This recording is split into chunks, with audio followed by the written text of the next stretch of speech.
dákun má pọ́n ọmọ mi rọ̀ bí Ọlọ́run, dákun má pọ́n ọmọ mi rọ̀ bí Ọlọ́run, kó dàgbà kó dògbò lọ́la Muhammad, dákun má pọ́n ọmọ mi rọ̀ bí Ọlọ́run.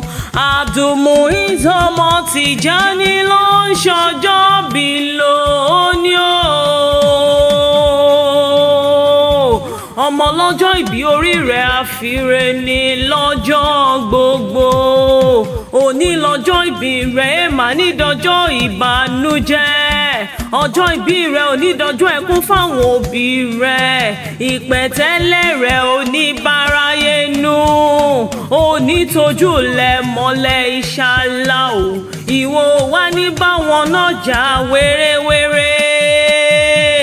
Ó ní báwọn náà jà wàràwàrà o. Òní kánjú kú àtẹ̀pẹ́ ló tẹ̀lé yìí pẹ́. Ìwà fọwọ́pẹ́rù wà fẹ́rígì jòbí inshallah o. Kò sí báwọn òbí rẹ̀ ti lè pẹ́ láyé tó. Wọn ò wá ní fojú sunkún rẹ̀ lọ́lá Nábì Muhammada. Àwọn òbí rẹ̀ ló rán mi sí ọ.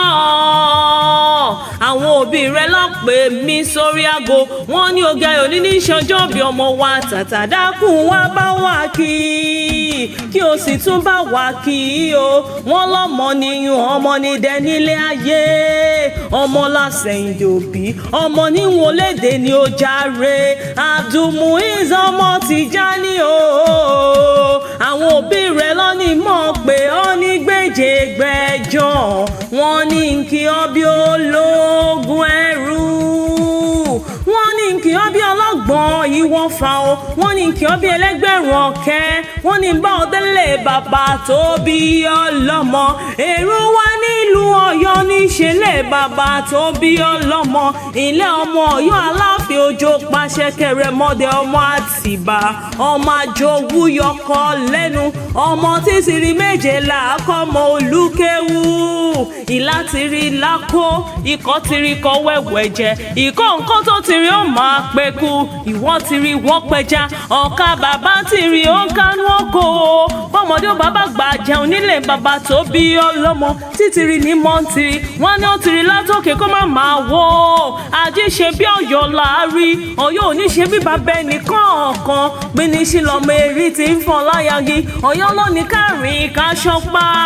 Ọ̀yọ́ ló ní ká gbẹ̀sẹ̀ kó yẹni. Níbi tí wọ́n ti ń pẹ́ kọ́ lọ́wọ́ gbowó o. Kí wọ́n fàdà tiẹ̀ sílẹ̀ kó máa lọ ni. Mébí kó lè bá a dápọn kó lè bá a dìjà ni. Kọ́mọ aládé lè rohùn mú jẹ.